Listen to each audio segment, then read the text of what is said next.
SER Podcast. Estás escuchando El Abierto de Hoy por Hoy. Cada día analizamos las noticias más relevantes de la actualidad, las claves políticas, económicas y sociales, con las voces de los protagonistas y los distintos puntos de vista de nuestros tertulianos.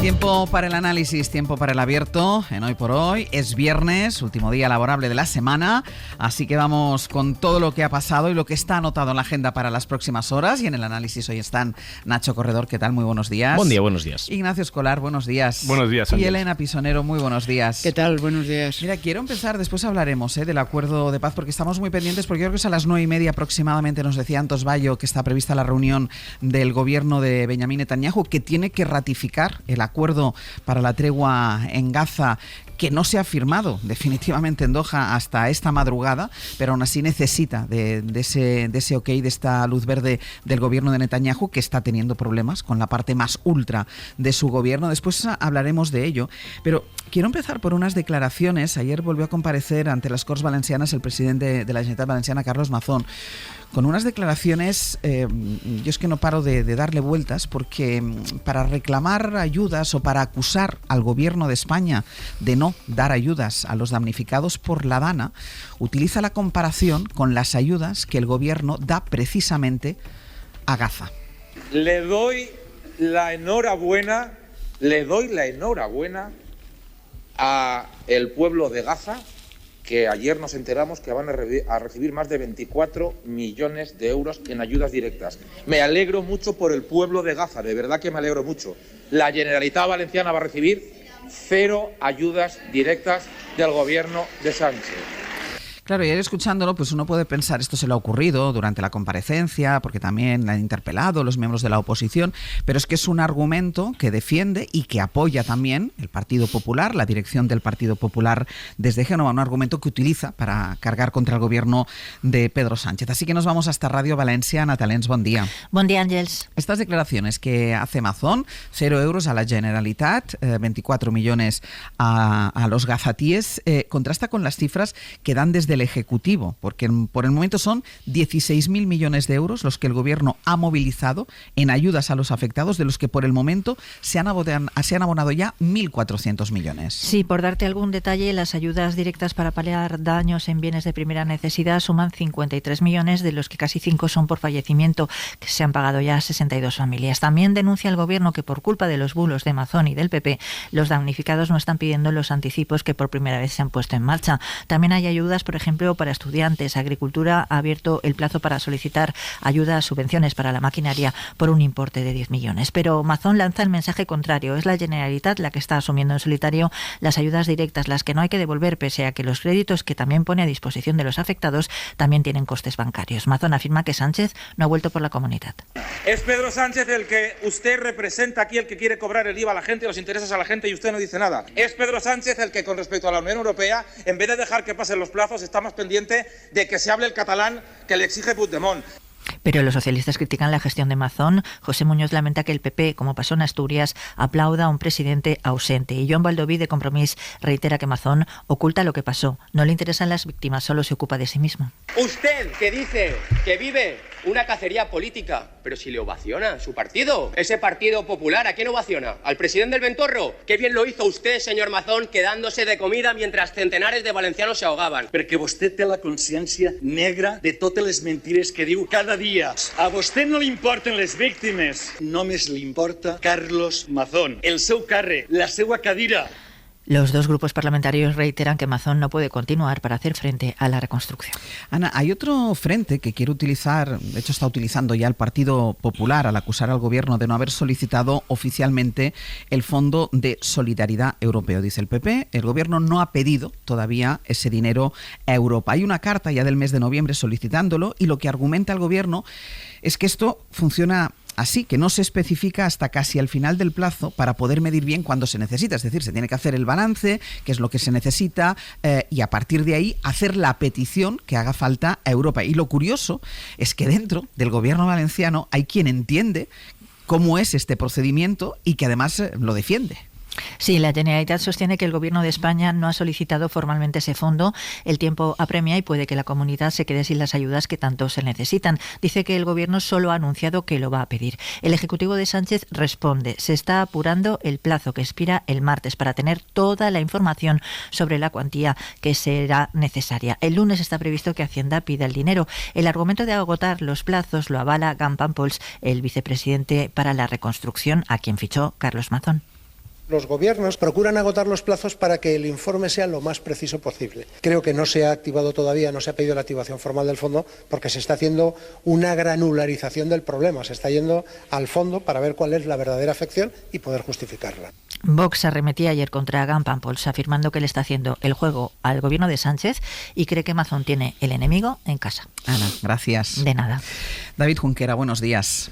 Hola, buenos días. Escuchábamos antes a Mazón decir eso. Felicito a los gazatíes porque ellos sí reciben ayuda por parte del Gobierno de España y los valencianos, la Generalitat Valenciana no la recibe. Yo decía antes, uno puede pensar que eso forma parte del fragor del debate parlamentario, pero es una tesis que apoya el Partido Popular. El Partido Popular, recordemos, que el otro fin de semana cerró filas en torno a Mazón. Después de esos 2 meses en los que prácticamente o no se vio a Feijóo junto a Mazón, ya se les ha visto juntos, ya se ha visto el apoyo, ese largo plazo, recuerden, el día de la reunión de los varones al presidente de la Generalitat Valenciana, y ayer otra vez el Partido Popular reforzó las tesis de Carlos Mazón. Lo hizo a través de redes sociales con un tuit de la cuenta oficial del Partido Popular que dice lo siguiente, David: si pides la ayuda en árabe, llega antes.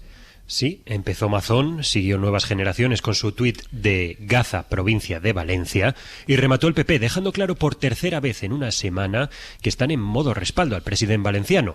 Consultado por su "si pides ayuda en árabe llega antes", Génova despeja la duda de si esto ha sido un desliz de algún webmaster. La dirección nos dice lo siguiente, que la afirmación que va en esa publicación la comparte el 100% del electorado de la Comunidad Valenciana, que no puede ser que los ciudadanos de Valencia sientan que el gobierno tiene más interés en Gaza que en Paiporta o en Al-Yemesí, y que Sánchez ha hecho más viajes para defender el reconocimiento y el Estado de Palestina que a Valencia tras la Dana. En el equipo de Feijóo quieren evidenciar que Moncloa sigue sin pedirle a Bruselas el Fondo de Solidaridad Europeo, y para ello se han subido a la grupa de un Mazón que está elevando el tono. El líder de los populares valencianos quiere reivindicarse y está pasando al ataque. Ya confesó que considera que pecó de naif al ir de buenas con el gobierno central en las primeras horas tras la catástrofe, y su plan y el del PP pasan por hacer ahora todo lo contrario, desviar el foco de la culpa hacia Sánchez. Mazón quiere volver a la calle, asumiendo las protestas que en su círculo circunscriben a grupos de extrema izquierda. En sus actos va a afear la actuación del gobierno, la dificultad para recibir las ayudas y los impuestos que llevan aparejadas, y es su estrategia para sacar cabeza y reconstruir, en este caso su imagen, porque sabe que a pesar del apoyo reciente de Génova, muchos de sus colegas le ven como un activo quemado. Tiene por lo menos hasta el verano para tratar de enderezar el rumbo. Antes de agosto debería celebrarse el Congreso del PP valenciano. Su futuro, además de la reconstrucción, dependerá sobre todo de las encuestas. Junquera, gracias. Hasta luego. Vamos a hacer una pausa y a la vuelta con Javi Ruiz vamos a explicar, vamos a intentar entender las palabras de Mazón cuando dice eso de que el gobierno da a Gaza lo que no da a los valencianos. Insistimos, una tesis que refuerza el Partido Popular, que dice que si las ayudas se piden en árabe, llegan antes. Vamos a poner números a todo esto.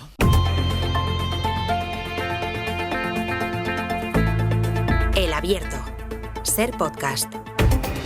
En el Abierto, Nacho Corredor, Ignacio Escolar, Elena Pisonero. Les decía antes de la pausa que vamos a intentar entender, si es que se puede, esas palabras que dijo Carlos Mazón y que van ustedes a poder oír, sobre todo para que se queden con los términos que utiliza, porque a partir de ahí, Javier Ruiz, buenos días. ¿Qué tal, Ángel? Porque a partir de ahí vamos a intentar entender qué es lo que quiere decir, cuánto hay de verdad, cuánto hay de falso en esa declaración de Carlos Mazón ante las Corts Valencianas.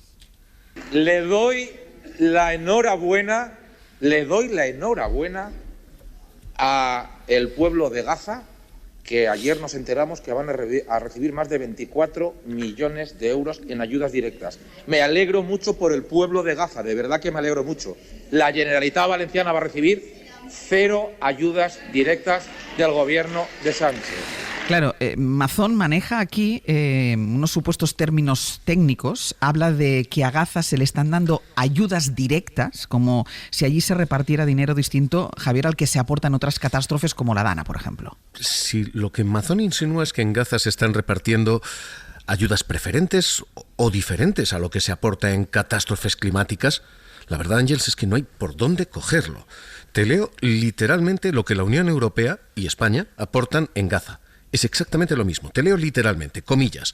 El paquete de ayuda a Gaza incluye asistencia alimentaria, asistencia en materia de agua, saneamiento, higiene, servicios sociales, bla, bla, bla, bla, bla, bla, bla, bla. Bueno, asistencia alimentaria, agua, saneamiento e higiene. Es alucinante decir que esto es mejor que lo que recibe Valencia. Incluso alucinante decir que esto es diferente. Las ayudas las reciben los perjudicados. Mazón no es el perjudicado, lo reciben o los ciudadanos, o los empresarios, o los ayuntamientos. Y esto es lo que se está haciendo allí, aquí y en todas partes. Déjame que te haga la lista de ayudas directas en Valencia. Fallecimientos son ayudas directas. Daños por vivienda son ayudas directas. Daños por enseres son ayudas directas. Vehículos, suministros básicos, todo esto es para la ciudadanía. Para los gobiernos, sobre todo, son ayudas directas las que reciben los ayuntamientos. Se les paga el 100% de los gastos de emergencia, suministro de agua, saneamiento, alojamiento, alimentación de afectados. Y el 50% de la infraestructura, instalaciones y servicios también los paga el Estado. También es ayuda directa. Decir que allí hay ayudas directas y aquí no es alucinante, pero sobre todo, es falso.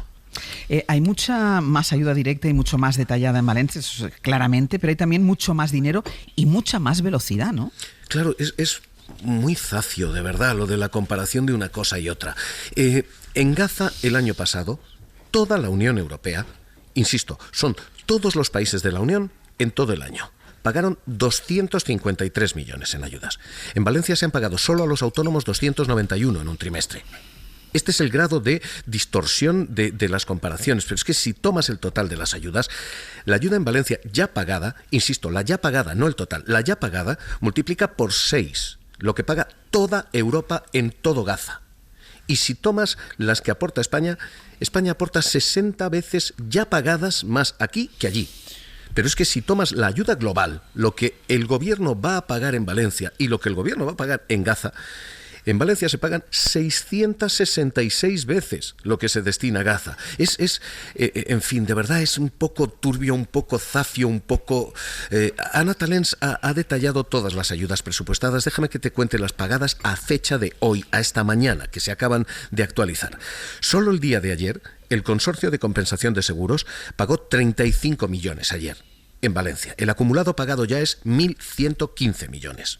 Hacienda ha pagado, esto es directamente daños a viviendas. Hacienda ha pagado además 291 millones de ayudas directas a 23.128 autónomos y empresas. Además, se han pagado daños materiales o personales por 53,1 millones a 2.000 familias por parte de Interior. Y a finales de mes, decía Ana Talens, se han abierto las ayudas agrícolas. A finales de mes, 6.700 agricultores están ya en una primera lista de beneficiarios, que son 167 millones en torno a 25.000 cada uno. De verdad, Ángels, yo digo lo que uno intenta entender y uno intenta siempre ver que hay argumentos al otro lado, pero da cierto rubor el bulo y el racismo que destila. Es aceitoso esto, no hay ninguna cifra, por mucho que intentes resbalar, la cojas por donde la cojas, que sostenga algún trato preferente o más urgente en Gaza que en Valencia. Javier, muchísimas gracias. Un abrazo. Habla de ese racismo aceitoso y antes nos contaba la gente de Radio Madrid. Bueno, ya saben que en todas las encuestas quien parece que se beneficia de la gestión de la Dana al final es la ultraderecha, es Vox. Y en Radio Madrid nos contaban, y ahora lo tengo aquí abierto y lo puedo ver, cómo hay un tuit del portavoz de Vox en el Ayuntamiento de Madrid que utiliza los mismos términos en contra del alcalde Almeida que utiliza el Partido Popular en contra del gobierno de Pedro Sánchez. Es decir, si dice el Partido Popular que se ayuda más a Gaza que a los damnificados por la Dana, además con ese tuit, si pides las ayudas en árabe te llegan antes, bueno, pues hay un tuit de Ortega Smith que dice: ¿por qué Almeida destina más ayudas para África que para Valencia? Es decir, los mismos argumentos que utiliza la ultraderecha contra el Partido Popular los utiliza el Partido Popular contra el gobierno de Pedro Sánchez. Nacho. Hace muy pocas horas que ha aterrizado en Washington Santiago Abascal, y ha aterrizado porque es el único dirigente español que ha sido invitado a la investidura de Donald Trump, ¿no? Y esto explica muchas de las cosas que estamos viendo los últimos días y que vamos a ver los próximos meses y supongo, y quién sabe si los próximos años. En el último medio año, en 6 meses, hoy lo cuenta además Mario Ríos en Agenda Pública, cogiendo la encuesta que hizo la SER hace en los últimos meses, el Partido Popular ha perdido un 10% de su electorado hacia Vox. La fidelidad de voto del Partido Popular ha pasado del 85 al 77%, mientras que la de Vox ha pasado del 79 al 83%. Y eso es porque, como consecuencia del debate migratorio, especialmente la crisis en Canarias, que provocó la salida, la ruptura de Vox de muchos gobiernos autonómicos, la propia victoria de Trump o la propia gestión de la DANA, Vox es el partido que más crece desde entonces. Y en ese contexto es en el que algunos entienden que para competir con ellos tienen que parecerse a ellos, cuando los antecedentes lo que nos han ido demostrando es que si tú asumes los planteamientos de este tipo de discursos reaccionarios, son ellos quienes lo acaban capitalizando, porque nunca habrá nadie más bestia que quien es bestia. Hace 4 años... el Capitolio fue ocupado por el impulso de Donald Trump y aquello provocó que Facebook, Meta, Zuckerberg expulsara a Trump de Facebook. Bueno, pues estamos en otro escenario, porque 4 años después Trump está a punto de ser investido presidente de los Estados Unidos. Zuckerberg y toda la tecnología que le rodea, no solo a él, sino a otros como Elon Musk, está al servicio de un proyecto político determinado. Incluso Zuckerberg va a hacer una fiesta de celebración de esa investidura.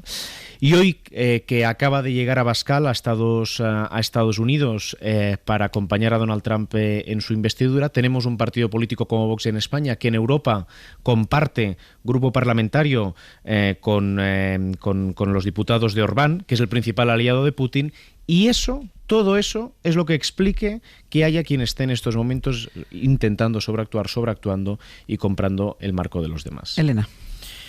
Bueno, me parece que lo que plantea Nacho es muy oportuno para entender el contexto en el que nos movemos, el nerviosismo, porque de todo lo que habéis hablado, yo lo que veo, lo que percibo es un nerviosismo por intentar reflejar el sentir de los votantes utilizando cualquier exceso verbal que me parece que al final puede beneficiar en el sentido de que haya gente que está exaltada y que quiere ese tipo de declaraciones, pero para la búsqueda del bien común yo creo que no aporta, ¿no? Y ese es el gran debate que a mí me parece que deberíamos estar impulsando, y no tanto el decir quién ha hecho más, quién ha hecho menos, porque al final los ciudadanos van a votar en función de la percepción que tienen de cómo se les ha atendido en sus necesidades, ¿no? Yo creo que en todo este debate hay un tema que es la celeridad o la sensación de que se da una respuesta más rápida a problemas lejanos y no a los locales, y eso es lo que está alimentando ese populismo, ese nacionalismo exacerbado que ha llevado a Trump, con todos sus excesos que efectivamente comentaba Nacho, y todos los que vienen, los que están por venir, le han llevado, como digo, a ganar las elecciones en Estados Unidos. O sea, ese es el gran drama en el que, digamos, que la política más convencional no está sabiendo dar respuesta a las inquietudes de los ciudadanos y prefieren la exaltación y las bajas pasiones a razonamientos que nos permitan construir soluciones viables y sostenibles. Ese es el gran debate de estos tiempos, y de eso va a depender, de la respuesta que den cada uno de los gobiernos o los políticos locales a esta nueva ola transaccional de poder, de ruptura de reglas. Como digo, va a depender la respuesta que demos localmente a las decisiones que vayan tomando los ciudadanos en las sucesivas votaciones que tengamos en el futuro próximo. Ignacio. Yo estoy de acuerdo en el contexto, y es ese, y las razones por las que Mazón dijo ayer lo que dijo, y las razones por las que el Partido Popular se sumó después, porque no es solo una cosa individual de Mazón, es una cosa que ha respaldado el propio partido, como se vio en redes sociales. Son las que son, es la competencia de Vox, pero eso no le quita ni medio gramo de responsabilidad ni de gravedad a la barbaridad miserable que dijo ayer Mazón. Porque al final lo que está haciendo es el peor populismo. Es ese populismo que sirve para atacar a una minoría, en este caso los árabes, a los que se convierte en sospechosos porque la acusación, además de miserable, es racista. y dando a entender que son beneficiados ellos y no los principales afectados por la Dana. Las proporciones son las que son, los números los ha explicado muy bien Javier Ruiz. O sea, estamos hablando de algo que no se sostiene en ninguna cifra, que no se sujeta en ninguna cifra. Pero al final lo que se está haciendo es cuestionar esos 25 millones que se da para Gaza. Hablamos, creo que salen a 200 euros por cada herido, 500 si tenemos en cuenta cada muerto. Es decir, estamos hablando de un territorio muy pequeño, donde han fallecido, donde han sido asesinadas 47.000 personas y donde hay más de 111.000 heridos. Muchos de ellos con heridas bastante graves que les van a suponer vidas terribles a partir de ahora. Claro que ante eso España de 25 millones es algo que entiende cualquier español. Que en las dimensiones de presupuesto público que maneja un Estado como el nuestro y con los compromisos que tiene con los derechos humanos un Estado como el nuestro, que debería tener, es bastante normal. Vamos, me parece hasta poco dinero realmente. Yo creo que debería haber más dinero por parte de España, que es un país rico, hay que recordarlo, para ayudar a Gaza. Y desde luego eso no va a quitarle ni un euro a los valencianos, porque un país como el nuestro pues puede pagar las pensiones, puede pagar lo de Gaza, puede pagar, por supuesto, las ayudas a los valencianos y muchas cosas más.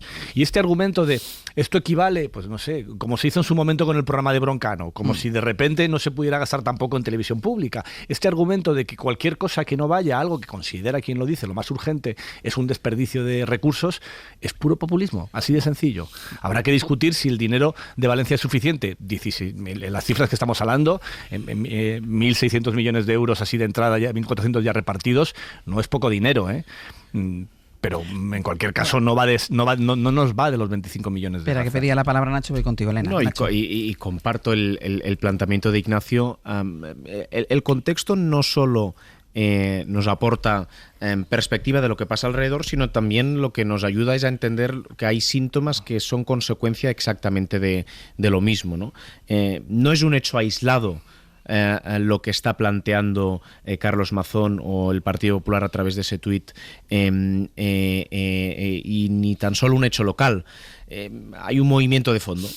Hay un movimiento de fondo que está protagonizado en principio por aquellos por los que históricamente el Partido Popular había construido un modelo de derechos y libertades.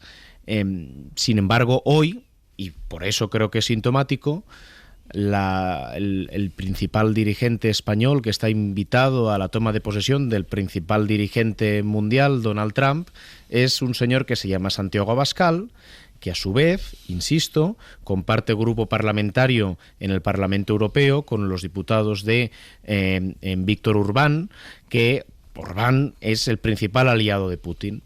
Eso forma parte del contexto y de los síntomas del mundo no hacia el que vamos, sino en el que hoy estamos.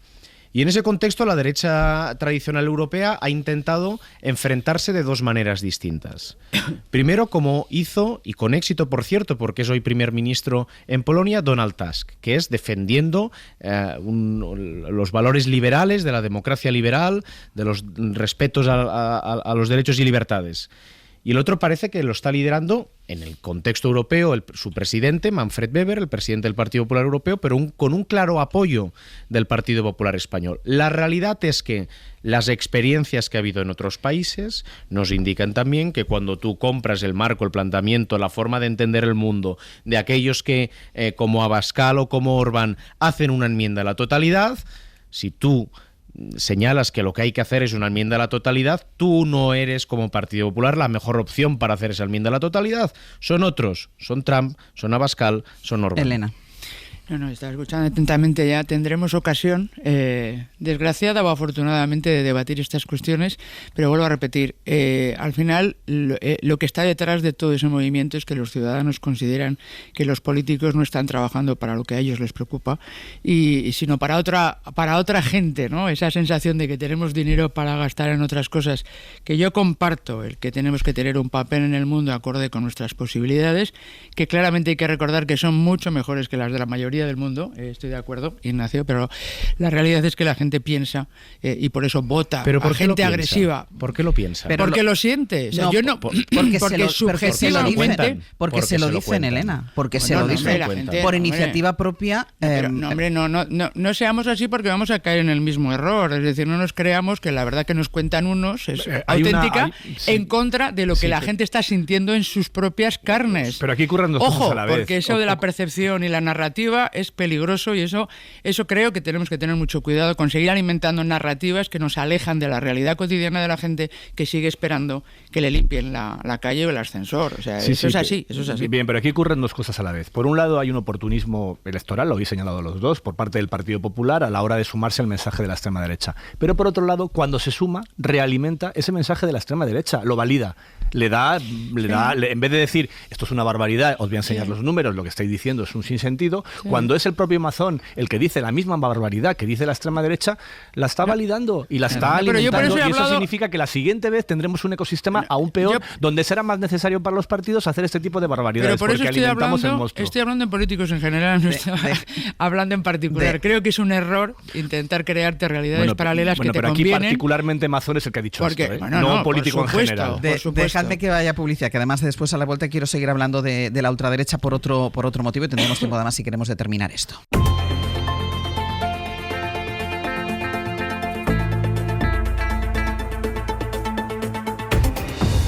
En el abierto, Nacho Corredor, Ignacio Escolar y Elena Pisonero. Estábamos hablando de la ultraderecha, estábamos hablando de Vox y de este empuje que recibe después de la victoria de Donald Trump en las elecciones de Estados Unidos. Y me quiero detener en un episodio que también tiene a este partido, a Vox y a la ultraderecha como protagonista, porque les quiero contar algo que ha pasado esta semana. Y es que Vox, que recordemos, es el tercer partido con representación en el Congreso de los Diputados. Bueno, pues esta formación está alentando una campaña violenta contra periodistas de algunos medios de comunicación, entre ellos esta casa, la cadena SER. Sara Selva, buenos días. ¿Qué tal? Buenos días, Ángel. Está pidiendo el partido de Santiago Abascal a sus seguidores que si ven a un periodista de la SER, de La Sexta, de Televisión Española o de Canal Red entrando en directo, se metan en medio, cojan el micrófono, se lo lancen, que lo tiren lejos de ellos y que además que les insulten si pueden. Sí, en Vox es habitual ese enfrentamiento directo con la prensa, ¿no? Han vetado en multitud de ocasiones a la cadena SER, al País o al diario.es, han creado listas negras de periodistas y esto es un paso más en esa estrategia muy parecida a la de Trump en Estados Unidos durante su primer mandato. Pero con esta campaña se cruza quizás una línea más. Esto en concreto empieza la semana pasada, empieza cuando un agitador ultra, Bertrán Endongo, acosa en un acto del gobierno a Ana Pardo de Vera, periodista de Público. Aquí el grupito progresista de periodistas. Hay que ser tonto para ser negro y ser Lo que es usted tonta. Endongo empieza a perseguirla a la entrada del acto, Pardo de Vera se defiende, coge el micrófono de Endongo y lo lanza. Él continúa con su acoso, la insulta, incluso hace un amago de lanzarse hacia ella. La FAPE, la Federación de Asociaciones de Periodistas de España, salió en defensa de Pardo de Vera. Y esta semana ha pasado algo muy parecido. El martes, otro agitador ultra, Vito Quiles, acosa a Antonio Maestre, también periodista. Le persigue por la calle. ¿Cómo llevas tener que estar defendiendo un gobierno cercado por corrupción? ¿Qué haces? ¿Pero qué haces? ¿Cómo llevas tener que Maestre se defiende, coge el micro de Vito Quiles y lo lanza lejos. De ahí esa campaña de Vox. El partido de Abascal, cuando sucede esto, cuelga una foto en redes sociales llamando a un concurso de lanzamiento de micrófonos y pidiéndole a sus seguidores eso, que cojan los micrófonos de los periodistas que estén haciendo su trabajo y los lancen insultándoles o no. Tanto Vito Quiles como Bertrán Endongo, por poner algo de contexto, son agitadores y activistas de extrema derecha. Han estado o están vinculados a partidos como Vox o Se Acabó la Fiesta, la marca política de Alvise Pérez, y se dedican a acosar a periodistas y políticos para generar contenido para sus redes sociales. Ellos repiten que son periodistas y a pesar de todo esto están acreditados en el Congreso de los Diputados. La Asociación de Periodistas Parlamentarios y también la FAPE les han reprobado su actitud en ocasiones y han reclamado al Congreso que tome medidas para que la prensa pueda seguir realizando su trabajo con normalidad. Sara, gracias. Hasta luego, gracias. Ignacio, comentaba Sara, la relación que mantiene Vox con algunos medios de comunicación, con esta casa, con el periódico que tú diriges también, donde vetan la entrada de periodistas, pero claro, esto ya es un paso más. Sí. Esto es pedir a los ciudadanos que les siguen, que son simpatizantes de su partido, que actúen contra los periodistas que vean trabajar en la calle. Sí, es terrible porque cualquier día tendremos un problema real, una desgracia y claro, vendrá de todo esto porque no nace de la nada este tipo de situaciones. Y sí, es terrible porque equiparar el trabajo que hace un periodista de la SER con lo que hacen este tipo de pseudoperiodistas, porque nosotros no nos dedicamos a acosar a nadie, ni a perseguir a nadie, ni a insultar a nadie por la calle, micrófono en mano. No hacemos eso, los periodistas ni de la SER, ni del País, ni del diario.es, ni de ningún otro medio. Con lo cual está generando una falsa asimetría que nos lleva a una situación de vulnerabilidad a todos. Y sí, es muy grave. Es muy grave porque yo prefiero que denunciemos esta situación ahora a que tengamos que lamentar un problema mayor en el futuro, porque me temo que lo vamos a tener que lamentar. Elena.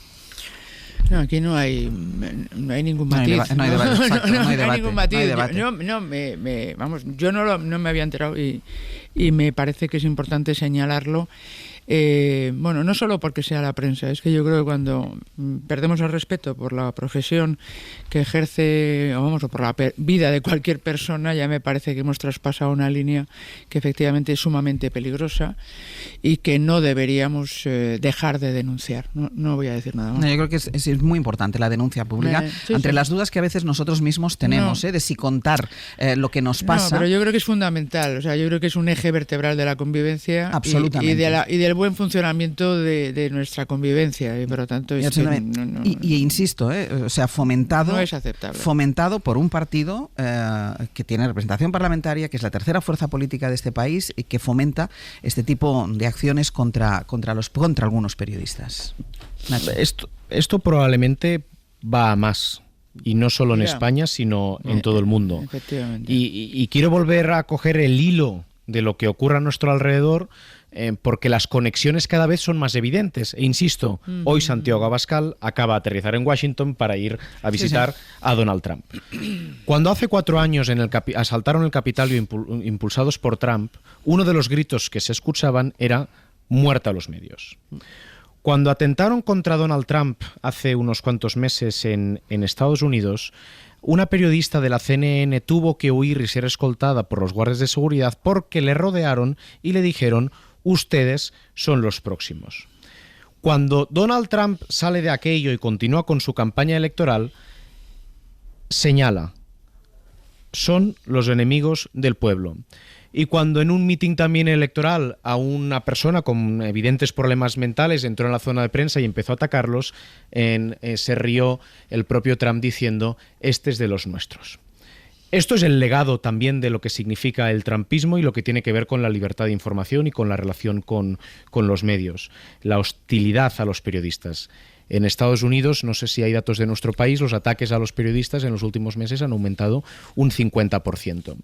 Y cuando vemos cosas como el aterrizaje hoy de Abascal en Washington, lo que vemos es la evidencia de un hilo conductor entre lo que está pasando y lo que se promueve como modelo de sociedad, ya sea en Estados Unidos o ya sea paradójicamente en Rusia, con la traslación local que esto está teniendo. Yo también quiero que quede claro que tampoco van a conseguir amedrentarnos, que nosotros vamos a seguir haciendo nuestro trabajo, luciendo los logos de los medios para los que trabajamos, porque hay otra cosa que acaban consiguiendo, que es que te acabes escondiendo, que seamos como casi clandestinos, y hablo sobre todo de los compañeros que están haciendo coberturas en la calle, que nos tengamos que convertir en seres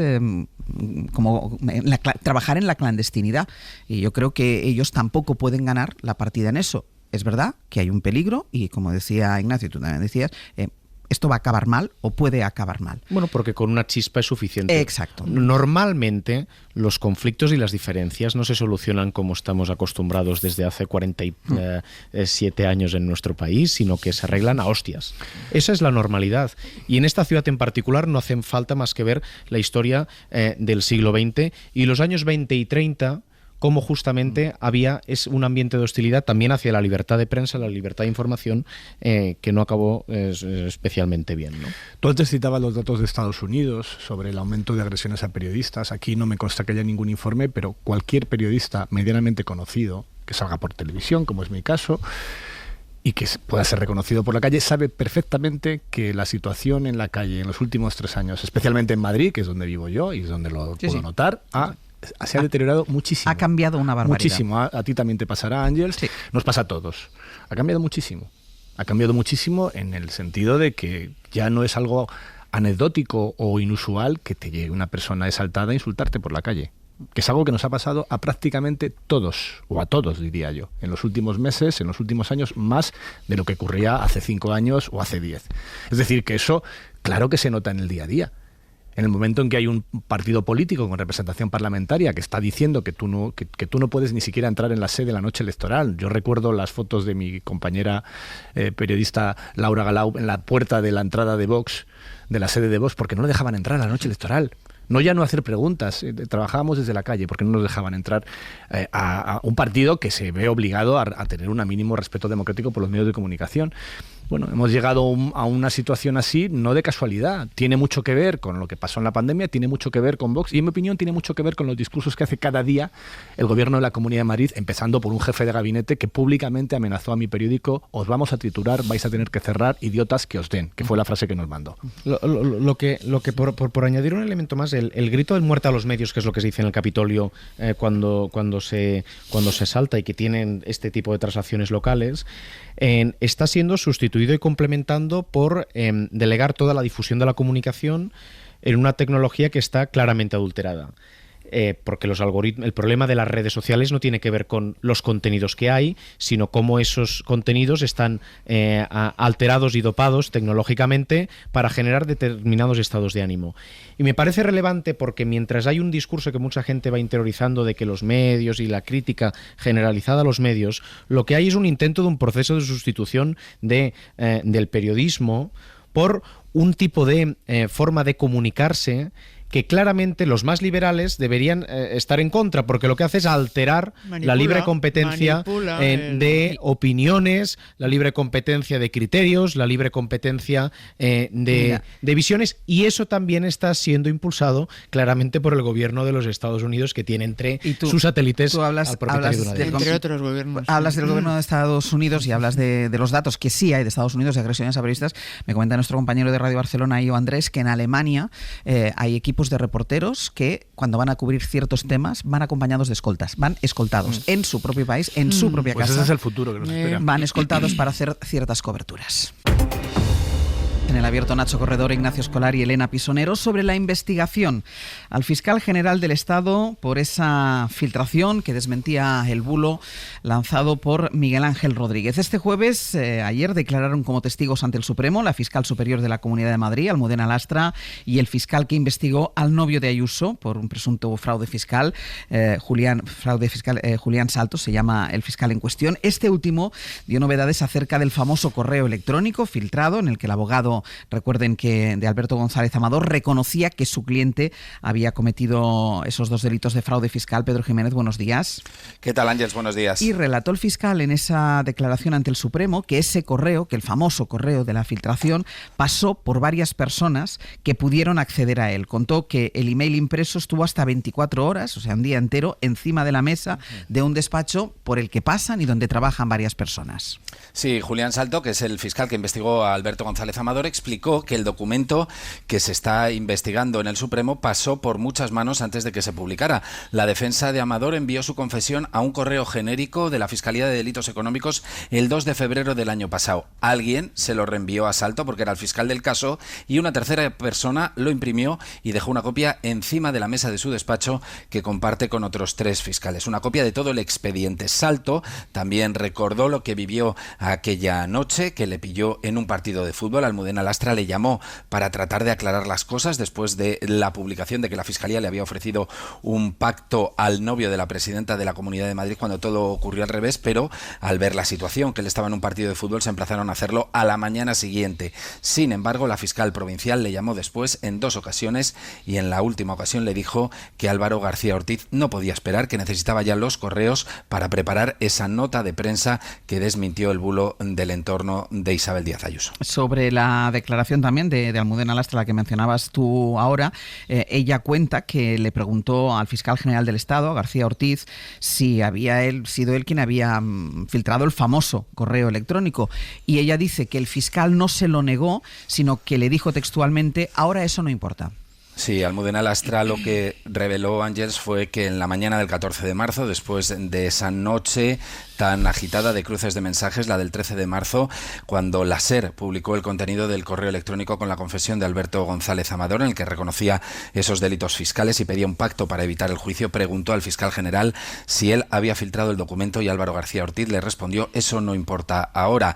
Ese es el famoso correo que desmintió el bulo fabricado por el entorno de Díaz Ayuso, que decía que fue la Fiscalía quien ofreció el acuerdo. Según la testigo, además, a la luz de la información que publicó esta emisora, la filtración, considera Almudena Lastra que solo pudo salir de la Fiscalía. Lastra afirmó también que advirtió a la fiscal provincial, la otra encausada, junto a García Ortiz y al segundo de la Secretaría Técnica de la Fiscalía General del Estado, de que no enviara los correos a los superiores porque los iban a filtrar. Y luego hay otra cosa, Pedro, que ya comentamos aquí en su momento, después de la declaración de Miguel Ángel Campos, compañero de esta casa, y de José Precedo del Diario, que el juez, es una declaración, además una declaración que desmontaba por horarios y por el momento en el que ellos dos tuvieron conocimiento de ese correo, desmontaba la tesis, es decir, que el correo se conocía mucho antes de la presunta filtración del fiscal, que se atribuye o que se sitúa en el tiempo más tarde. Pero es que, claro, sabemos también que hay declaración de otro periodista, en este caso del Mundo, que es quien publica el bulo, que cuando declaró ante el juez, él dijo que en esa información que él publicó ya daba detalles del acuerdo que proponía el abogado de González Amador a la Fiscalía. Es decir, que también lo sabía antes. Sí, el juez del Supremo ha ignorado al menos 3 filtraciones previas, si queremos resumir este episodio que cuentas, Ángeles. 3 filtraciones previas que han incorporado a la causa los interrogatorios de los periodistas para citar como imputado al fiscal general. Y decimos filtraciones previas porque ellos han reconocido que tuvieron ese documento que está investigando el Tribunal Supremo antes de que llegara a Álvaro García Ortiz. Ya sabíamos que esto había pasado con los periodistas de la cadena SER y del diario.es, pero ahora se suma también el compañero del Mundo, que fue el que publicó la versión adulterada del novio de Ayuso de que fue la Fiscalía quien ofreció el pacto a Alberto González Amador. Por lo tanto, estamos ante 3 fuentes distintas. Este reportero, este último testigo, declaró que aunque solo tenía el correo con la respuesta del fiscal, tenía información del primero oralmente por sus fuentes. Él tampoco reveló esas fuentes, solo declaró que el día que saltó la noticia habló con Miguel Ángel Rodríguez y que él le puso en contacto con el novio de Isabel Díaz Ayuso, con Alberto González Amador. La Abogacía del Estado pidió el volcado del móvil del jefe de gabinete de Ayuso, que Rodríguez no se llevó a la declaración, pero el juez lo rechazó. Pedro, gracias. A vosotros. Ahora os pregunto por esto, pero solo por cerrar la información relacionada con este tema. Ya saben que días atrás nos estábamos preguntando que en qué punto estaba, ¿no?, el proceso de González Amador, por qué no iba a declarar. La Fiscalía pidió a la juez que le citara a declarar y ya hay fecha. Radio Madrid, Javier Alonso, buenos días. ¿Qué tal? Buenos días. Será finalmente el 7 de febrero, ¿no?, después de que algunos recursos y su defensa han intentado retrasar la declaración todo lo que han podido. Sí, la citación ha pillado a Ayuso en Perú, donde está de viaje oficial hasta el domingo. Desde allí su equipo ha rehusado valorar este paso de la jueza, que, como contaba, sacó ayer del limbo legal en el que estaba la investigación contra la pareja de la presidenta madrileña por 2 presuntos delitos fiscales y uno más de falsedad documental. Llevaba en vía muerta desde octubre, cuando la instructora que dirige esta causa decidió aplazar sine die la declaración de González Amador, y el resto de los imputados lo hizo después de que los abogados del novio de la presidenta madrileña recurrieran la apertura de otra pieza, una segunda, para investigar también si González Amador cometió delitos de corrupción en los negocios y administración desleal, y que sigue pendiente a día de hoy de resolución. Los argumentos de la jueza no convencieron a la acusación popular, que ejercen Más Madrid y PSOE, que decidieron recurrir ese aplazamiento. Ahora la jueza les da la razón parcialmente, admite que el procedimiento se está retrasando en exceso e introduce, como comentaba Ángeles en el auto, un tirón de orejas a los representantes de González Amador por no aportar, dice el auto, la prueba documental en la que sustentaban su recurso, es decir, por dilatar este proceso. En definitiva, se le vuelve a citar a declarar como investigado a González Amador el próximo 7 de febrero, justo en 3 semanas. Javi, gracias. a vosotros. Venga, pues os pregunto por la actuación del juez del caso y voy contigo, Ignacio, porque además uno de los periodistas que declaró es del diario.es y aquí manifestamos la sorpresa, que además es que aquí estuvo Miguel Ángel Campos relatando, porque además era una forma de relatar también cómo trabajamos los periodistas y esas testificaciones, tanto de José Precedo como de Miguel Ángel Campos, y ahora sabemos que también del periodista del Diario El Mundo, no son tomadas en consideración, no las considera, las aparta el juez como si no tuviera en cuenta todo aquello que no refuerza una tesis que él ya tiene escrita. Así es, a mí la instrucción me parece bastante anómala por muchos motivos. El primero es evidente, es la velocidad. Lo hemos comparado ahora mismo con cómo va la velocidad a la que va la investigación judicial a la pareja de Ayuso con la velocidad con la que va la investigación al fiscal general del Estado. Es muy anómalo. Solamente ese dato, que es bastante objetivo y que se puede comparar con cualquier causa judicial, no solo con esta de Alberto González Amador, pues es muy anómalo. La justicia, que es lenta para casi todo, porque está bastante colapsada, de repente aquí coge unas velocidades que, en fin, la Fórmula 1. Segundo, para mí es anómalo la propia investigación en sí. Hablabas antes de cómo trabajamos los periodistas. Todos los periodistas lo sabemos. Todos los días, en todos los juzgados de España, los periodistas accedemos a información que es filtrada por alguien que trabaja en el juzgado, evidentemente. No digo que sean siempre los jueces o los fiscales o los funcionarios, pero de todos ellos, porque hay cientos de personas que acceden a las causas judiciales, los periodistas todos los días en todos los medios de comunicación del mundo y también de España publicamos información. Y es bueno que sea así, porque no publicamos cualquier información, publicamos información que es veraz, que es relevante para la opinión pública y que no sería un Estado democrático aquel donde solo se informan de las causas judiciales cuando hay una sentencia. Imaginaos un mundo donde no se cuenta nada de la Gürtel hasta que llega la sentencia, o de Filesa, o de los GAL, o de cualquiera de las causas judiciales que están en cualquier tribunal y donde los periodistas tenemos la obligación de informar. Y luego, es anómalo por la propia instrucción en sí. Lo normal en una causa judicial de cualquier tipo es llamar, lo primero que se hace siempre es llamar a declarar al imputado, siempre, en todos los sitios. Es lo normal. Primero llamas a declarar al acusado, oiga, usted ¿qué ha hecho, qué no ha hecho? Explíquese ante el tribunal y luego sigues investigando. Aquí va a ser lo último. Y va a ser lo último después de un auto que conocimos este lunes donde se le cita a declarar, donde ya prácticamente se está diciendo que es culpable. Donde ya el juez está, más allá de que sus razonamientos, en mi opinión, sean equivocados, porque como tú recuerdas, ya son 3 los periodistas que han contado ante ese tribunal que tuvieron acceso a esa información antes de que el fiscal preguntara por ella. Y es verdad que el fiscal preguntó por ella y lo hizo de manera muy insistente, y lo hizo por algo que él mismo ha reconocido, una nota de prensa que publicó al día siguiente. Todo eso está admitido ya por el propio fiscal en declaraciones públicas. De ahí inferir que el fiscal lo sabía antes de que preguntara por ello y que por tanto no lo pasó, pues es que es un salto llamativo. Y yo quiero recordar quién es Ángel Hurtado, por si alguien se ha perdido, porque claro, son muchos jueces, hay un montón de causas y es difícil seguir un poco la pista a cada uno de ellos. Ángel Hurtado viene de la Audiencia Nacional. Allí fue el único juez del Tribunal de la Gürtel que se opuso a que M. Rajoy fuera a declarar como testigo. Se opuso muy duramente en un escrito donde argumentaba que no hacía falta que viniera el entonces presidente del gobierno porque ya estaba aprobada la caja B del partido. Después fue el único juez del Tribunal de la Gürtel, que eran 3, que juzgaron ese caso, que se opuso a la condena del Partido Popular a título lucrativo y argumentó también que no hacía falta hablar de la caja B que estuviera aprobada. Entre otras cosas, se opuso a que se mencionara esa caja B aprobada.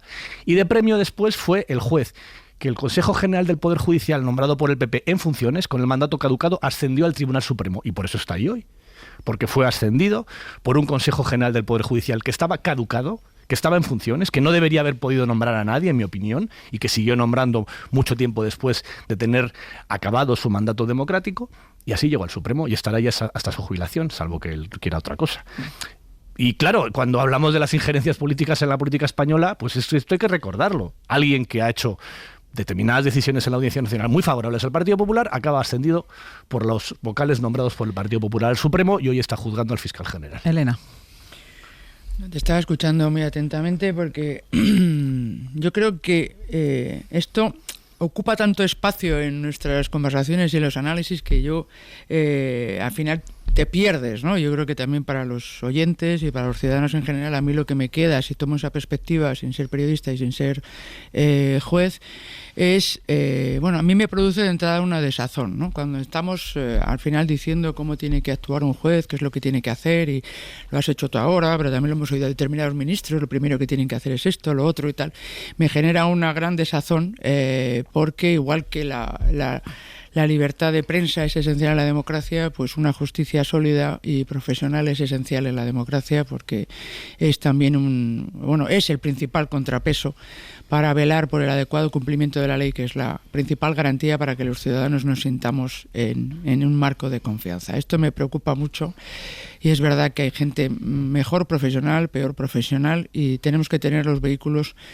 para valorar ese tipo de comportamientos como lo hay en otras profesiones, ¿no? Con otros mecanismos, y me preocupa mucho, ¿no?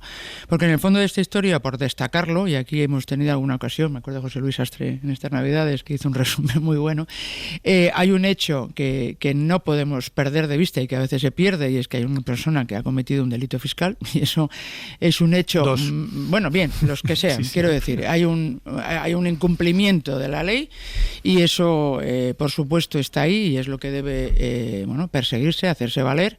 El que haya acuerdos o no son práctica común, pero el desmentir un bulo también es importante, pero no de cualquier manera, porque aquí lo que se está cuestionando no es que no haya que desmentir los bulos, sino que se haga incumpliendo la ley. Y esto es especialmente grave si el que lo hace, que no supuestamente, es nada menos que el fiscal general del Estado, ¿vale? Entonces, todo lo que se está generando al final es un ruido en el que no podemos dejar de señalar que no se deben cometer delitos fiscales, y por eso está penado por la ley y es perseguible. No se deben fomentar los bulos, y es bueno que los desmintamos y denunciemos el abuso de la información, pero por favor hagámoslo en el marco de la ley y no cuestionemos permanentemente el trabajo que tienen que hacer los profesionales y que tienen que responder de ello, porque lo que está generando es una inseguridad general sobre el adecuado funcionamiento de nuestras instituciones, que es lo que a mí realmente me preocupa y que creo que deberíamos cuidarlo para velar que funcionen mejor y no para decir quiénes son buenos o malos profesionales en función de lo que me convenga. Pero te dices una cosa, Elena, que yo comparto contigo. Pero yo por contigo. Dices, a mí me genera desazón.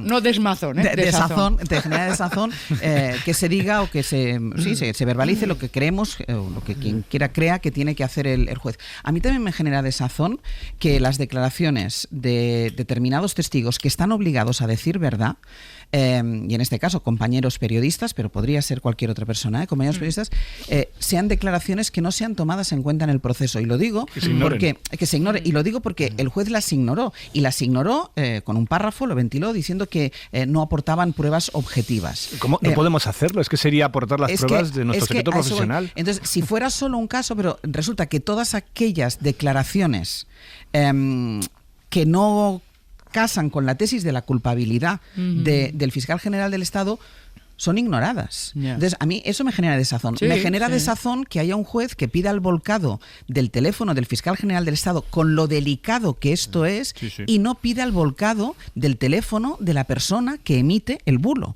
Entonces, igual que me genera desazón lo otro, y estoy de acuerdo contigo, me genera desazón, o como mínimo, si no quieres desazón, me genera muchos interrogantes. No, por supuesto, pero yo creo que dentro de lo que es un proceso de este calibre no es lo mismo el fiscal general del Estado que un periodista. Bueno, yo te añado... Pero en todo caso, ¿no? Por supuesto que vale, pero creo que tiene una especial responsabilidad por el lugar que ocupa. Otra cosa es, vuelvo a repetir, si yo lo que intento es ser, desde luego, siempre constructiva y que tengamos...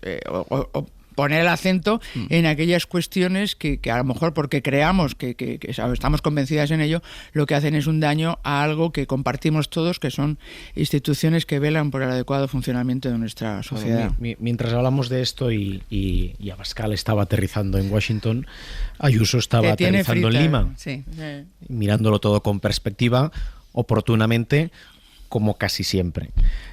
Yo, que admito estar también algo perdido, os dejo una provocación sobre la mesa. No sé si empieza a darme igual.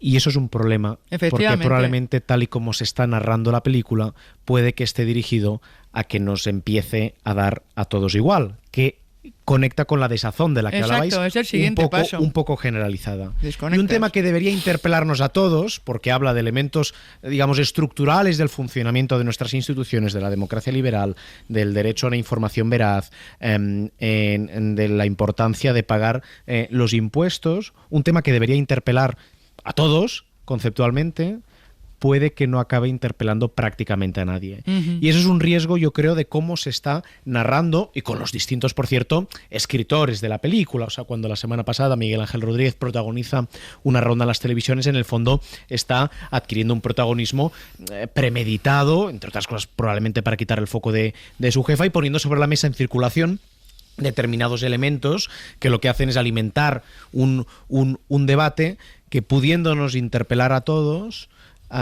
puede que no acabe interpelando prácticamente a nadie.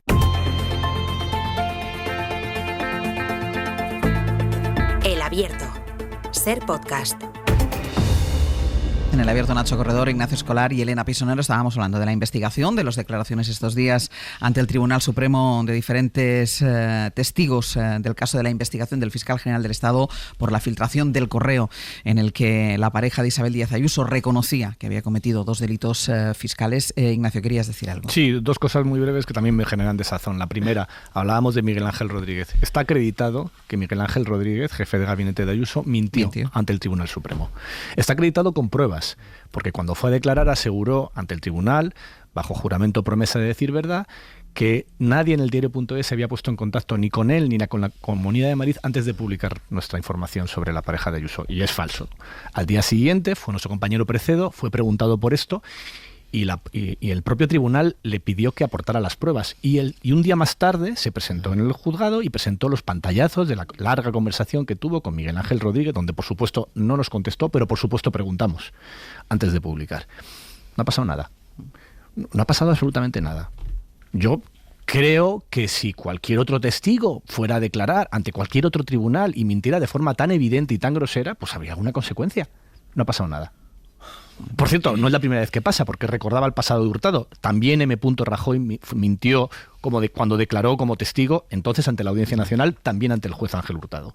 Entonces, claro, pues claro que tiene desazón, y la principal desazón es que estemos hablando de este tema y no de que la pareja de Isabel Díaz Ayuso ha cometido presuntamente 2 delitos fiscales, un delito de falsedad documental, porque falsificó facturas según la acusación y según la investigación de la agencia tributaria, y además ahora se le acusa de corrupción en los negocios porque hay en medio un presunto soborno de $500,000 de euros a un directivo de Quirón. Y tampoco se pregunte nadie, mira que hemos hablado, por ejemplo, de la casa que pagaban a la pareja extramatrimonial del exministro Ábalos. Bueno, pues resulta que la presidenta de la Comunidad de Madrid vive en 2 casas, un 6º piso pagado por este presunto defraudador fiscal, y en el piso de arriba también viven, y es un ático que está a nombre de una empresa que no se sabe quién es el verdadero propietario, que no se sabe al detalle quiénes son los accionistas completos de esa sociedad, pero que sí que sabemos que el administrador de esa empresa, que es propietaria del ático que utiliza la presidenta de Madrid y donde vive, es el abogado de Alberto González Amador. Pues es normal que la presidenta de la Comunidad de Madrid viva en una estructura financiera así.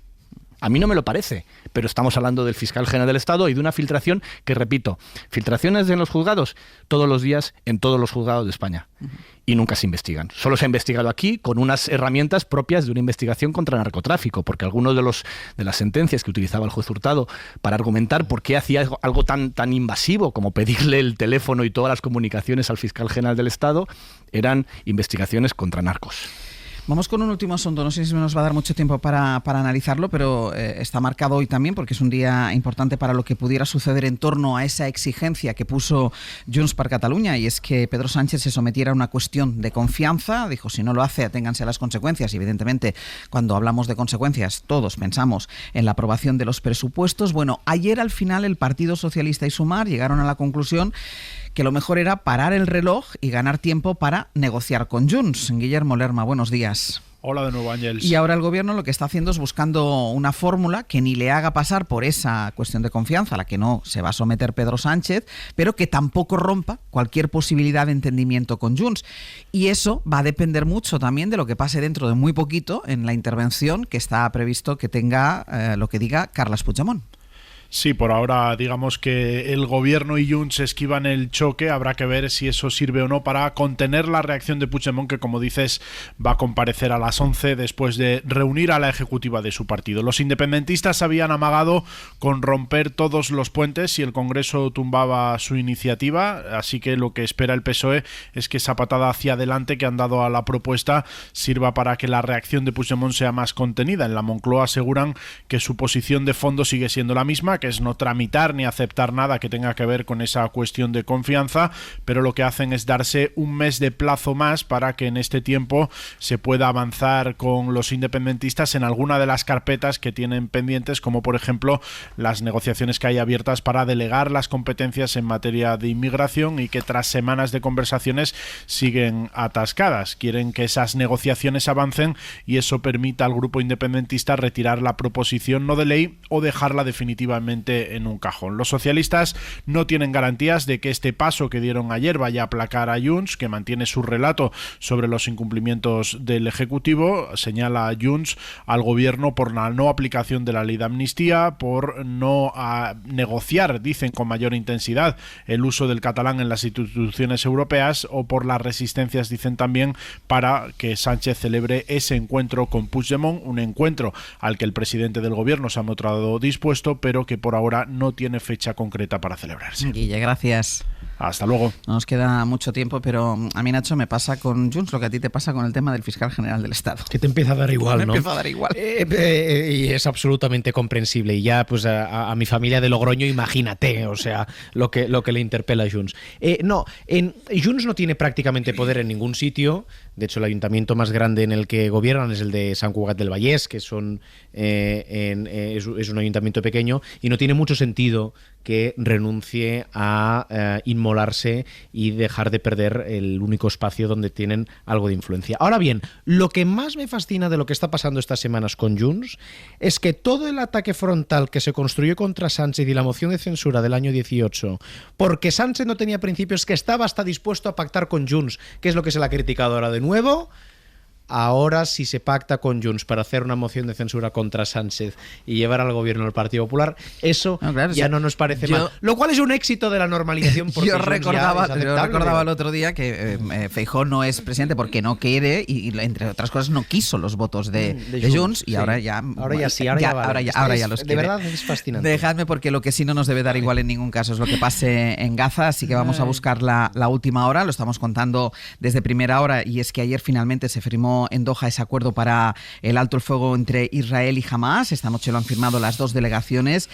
Oficialmente ese documento ahora está sobre la mesa del gabinete de Benjamín Netanyahu, que si todo va según lo previsto va a aprobar ese acuerdo. Nos vamos a Jerusalén. Nuria Garrido, buenos días. ¿Qué tal? Buenos días. Ayer ya nos advertías eso de cuidado, a ver cuál es la posición que adopta la parte más ultra de ese gobierno. La previsión es que salga adelante. La reunión empieza en cuestión de minutos. ¿Qué ambiente se respira? Hoy es un día muy importante aquí en Israel, Ángels, porque están esperando ya que llegue este acuerdo, sobre todo para saber si entrará en vigor el domingo o el lunes. Si finalmente llega el lunes, coincidirá con la investidura de Donald Trump. Recordemos que Trump quiere ponerse este tanto, que reivindicar que él ha logrado este acuerdo de alto el fuego. Aquí los familiares de los rehenes han vuelto a convocar hoy protestas. Ayer también hubo protestas aquí de grupos de colonos, de judíos de extrema derecha que se oponen a este acuerdo de alto el fuego, y lo que están diciendo ahora aquí los periódicos israelíes es que Netanyahu ha llegado a un acuerdo con el ministro de Finanzas, quien ayer amenazó con abandonar el gobierno, y supuestamente lo que dicen los periódicos es que es muy probable que después de esta primera fase retomen los bombardeos en la franja de Gaza. Por lo tanto, Ángels, hay muchas incógnitas y preguntas, ¿no? ¿Cuánto va a durar esta tregua? Si esto va a derivar finalmente en el fin de la guerra de Gaza, y si Netanyahu va a escuchar las demandas de estos ministros de extrema derecha que están constantemente amenazando en que van a abandonar el gobierno. Pues veremos qué pasa en esa reunión en los próximos minutos. Nuria, gracias. Gracias, un abrazo. Hablaba Nuria del temor en que, pasado un breve lapso de tiempo, se retomen los bombardeos, que los bombardeos no han cesado, ¿eh? O sea, hay el acuerdo, se ha firmado esta madrugada, pero los ataques de Israel en distintos puntos de Gaza no han parado. Desde que se anunció el principio de acuerdo con Hamás, las tropas de Netanyahu han asesinado a un centenar de personas en la franja. Al menos 101 palestinos, incluidos 27 menores, han muerto en diversos ataques israelíes desde el miércoles por la noche. Son datos que ha recabado la cadena Al Jazeera. La mayoría son civiles, como el hijo de esta mujer a la que escuchamos llorando, una mujer palestina en el campo de refugiados de Jabalia, en el norte de la Franja, donde los vecinos se afanan por limpiar los escombros de las viviendas destruidas por los drones del ejército de Netanyahu, el primer ministro israelí que parece haber pisado el acelerador de la ofensiva en Gaza antes de que entre en vigor ese alto el fuego. La presidenta de Médicos Sin Fronteras en España, Paula Gil, ha afirmado hace unos minutos en Ser Catalunya Normalment, quan hi ha un alto al foc, que normalmente cuando se da un alto el fuego en los días previos son terribles y que ella supone que los bombardeos seguirán hasta el último minuto. En Gaza ahora mismo el objetivo principal es sobrevivir hasta que entre en vigor ese alto el fuego, aunque muchos civiles temen, como nos señalaba ya Nuria, que la tregua no dure mucho tiempo, algo que también temen los miembros del G7. Este mismo viernes le han pedido a Israel y a Hamás que respeten los términos del acuerdo y que garanticen la plena aplicación y el fin permanente de las hostilidades. Gracias, Bayo. A ti.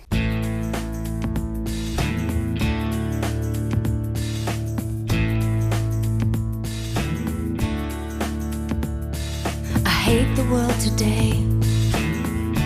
You're so good to me, I know, but I can't change. Tried to tell you, but you look at me like maybe I'm an angel underneath, innocent and sweet. Yesterday I cried. 5 minutos para las 10 de la mañana, para las 9 en Canarias, así que vamos a ir terminando ya el abierto y vamos a contarles lo que vamos a hacer para terminar el último programa de la semana. Aquí están Pepe Rubio y Sergio Castro. Buenos días. ¿Qué tal? Buenos días. Contadnos. Bueno, pues este temazo Beach de Meredith Brooke está en la banda sonora del libro que hoy viene a la biblioteca de Antonio Martínez Asensio hoy por hoy, que es el premio Arralde de Sita Ruber, Los hechos de Key Biscayne, una novela maravillosa. Es una novela, yo diría que es quijotesca. Sí. Muy quijotesca, muy divertida. Muy divertida, con un profesor intelectual separado que decide irse con sus hijos a Miami, que Miami sería un poco en el siglo XXI la Mancha de Estados Unidos, ¿no? Donde todo es fantasía, pura fantasía. Bueno, pues ese libro va a ser el libro de la biblioteca de hoy, Los hechos de Key Biscayne, de Sita Ruber, pero nosotros siempre esperamos también las donaciones de los oyentes que nos digan esos libros que les han marcado, que han leído, que creen que debemos leer todos, y desde ya pueden llamar al 900 100 800 para donar radiofónicamente esos libros. 900 100 800, ese libro que les ha marcado y que todos creen que debemos leer. Que tenemos mucho espacio en las estanterías de la biblioteca, así que 900 100 800, porque además de entrar el libro de Sita Ruber y las recomendaciones que ella nos haga y las novedades que traiga Martínez Asensio, también los libros que ustedes nos donen a través del teléfono 900 100 800. Por cierto que hemos tenido un debate en la redacción, pero al catalanismo aquí presente. ¿Chita viene de Conchita? Pues es que sí, yo... Conchita se escribe con X en catalán, Conchita. Sí.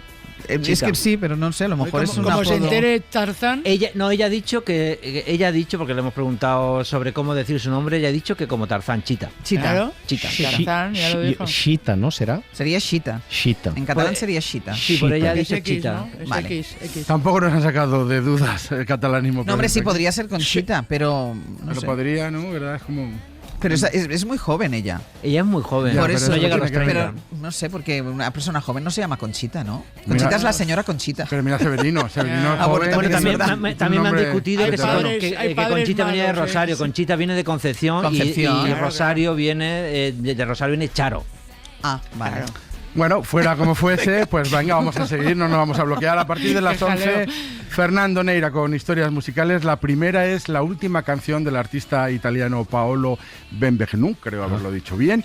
Y después vamos a tener a Ángeles Toledano, que es una de las grandes... ¿Te llamas Ángeles y te llamas Ángeles? Ahí no hay problema. Claro. Bueno, claro, tú eres Ángels. Bueno, pero más o menos.